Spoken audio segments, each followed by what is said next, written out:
नमस्कार दोस्तों, helping thinkers के यूट्यूब चैनल्स में आप सभी का हार्दिक स्वागत है। दोस्तों, मध्य प्रदेश उच्च न्यायालय जबलपुर के द्वारा एक बहुत बड़ी वैकेंसी फिर से निकाली गई है। दोस्तों, तो ये जो नोटिफिकेशन है आप देख सकते हैं 21 तारीख का नोटिफिकेशन है और इसमें मध्य प्रदेश उच्च न्यायालय में एक बहुत बड़ी वैकेंसी निकली है, जिसका जो पद है वो उसमें दिया गया है व्यवहार न्यायाधीश कनिष्ठ खंड प्रवेश स्तर परीक्षा 2021 का ये नोटिफिकेशन है। इसके बारे में हम सारे बिंदु जानेंगे। कब से आप फॉर्म अप्लाई कर सकते हैं, कब तक करेंगे, कितनी फीस लगने वाली है, कौन इसके लिए फॉर्म अप्लाई कर सकता है, साथ ही ये जो इसके लिए जो कितने स्तर या जो परीक्षा के जो स्तर रहने वाले हैं, कितने खंडों में ये परीक्षा होगी, इसके लिए आपको कितनी स्टेज पार करने रहेंगे, वो सारी बातें हम इस वीडियो के माध्यम से चर्चा करेंगे। दोस्तों, आगे बढ़ने से पहले इतना सा कहना चाहूँगा, अगर आपने अभी तक हमारे चैनल को सब्सक्राइब नहीं किया है तो प्लीज़ चैनल को सब्सक्राइब कर लीजिए, साथ ही बेल आइकन को ज़रूर दबा लीजिए ताकि सरकारी नौकरी से संबंधित कोई भी नोटिफिकेशन है तो सबसे पहले इस चैनल के माध्यम से आपके पास पहुँचे। दोस्तों, तो चलिए आइए अब बात करते हैं।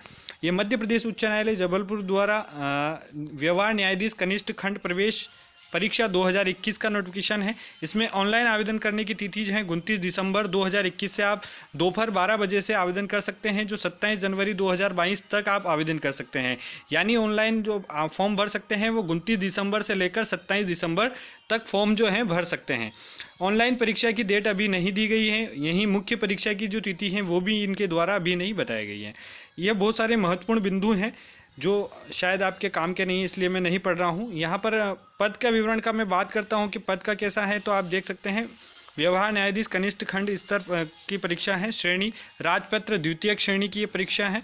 इसके साथ जो वेतनमान है वो 27,700 से लेकर आप यहाँ देख सकते हैं इस तरीके से आपको जो है ये वेतनमान मिलने वाला है। वहीं रिक्त पदों की बात करूं कौन कौन से पद हैं, तो यहाँ पर आप देख सकते हैं भारतीय नागरिक और भारत शासन द्वारा मान्य अन्य श्रेणियों के आवेदकों से मध्य प्रदेश शासन और विधायी कार्य के अंतर्गत कुल 123 जो हैं व्यवहार पद न्यायाधीश के लिए यहाँ पर निकाले गए हैं। लेकिन एक बात हमेशा ध्यान रखें दोस्तों, ये जो है अस्थायी पदों के लिए निर्धारित प्रपत्र आवेदन आमंत्रित किए जा रहे हैं, यानी ये जो पद हैं अस्थायी हैं।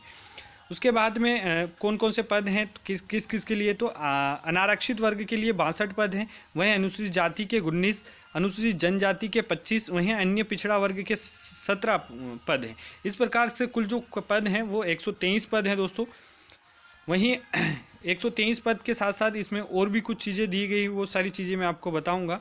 इसमें आवश्यक अर्हता जो है, कोई भी व्यक्ति इसके लिए जो है सबसे पहली बात तो भारत का नागरिक होना ही चाहिए, ठीक है। वहीं उसके साथ में जो उसका जो कॉलेज है या स्नातक की जो उपाधि है वो विधि संकाय सब्जेक्ट से आपकी उत्तीर्ण होनी चाहिए। कब होनी चाहिए, तो आवेदन करने की अंतिम तिथि तक परीक्षा जो है वो उत्तीर्ण कर ली गई हो तभी आप अप्लाई कर सकते हैं। अगर आपका कंटिन्यू चल रहा है तब नहीं कर सकते हैं आप।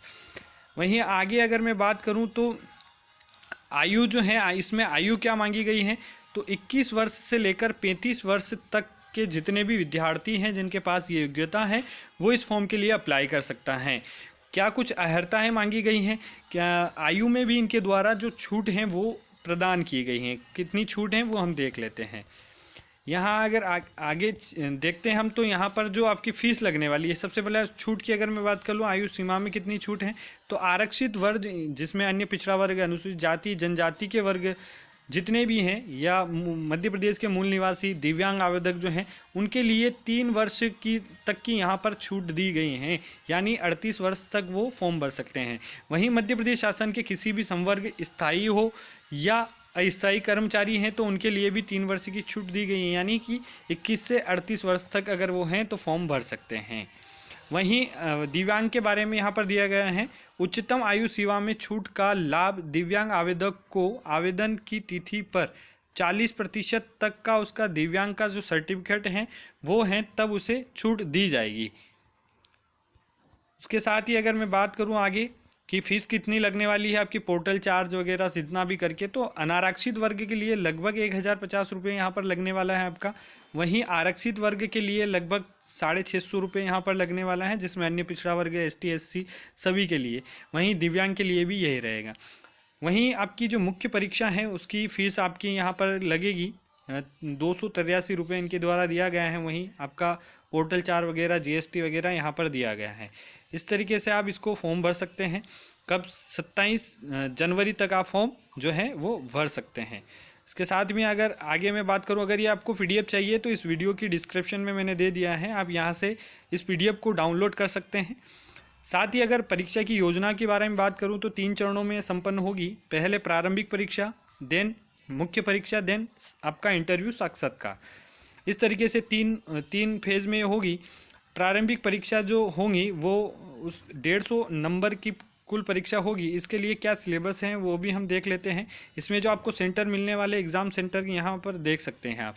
जबलपुर, भोपाल, इंदौर, ग्वालियर, सागर, सतना, उज्जैन और अन्य राज्य भी आपको ज़िले जो हैं वो भी दिए जा सकते हैं।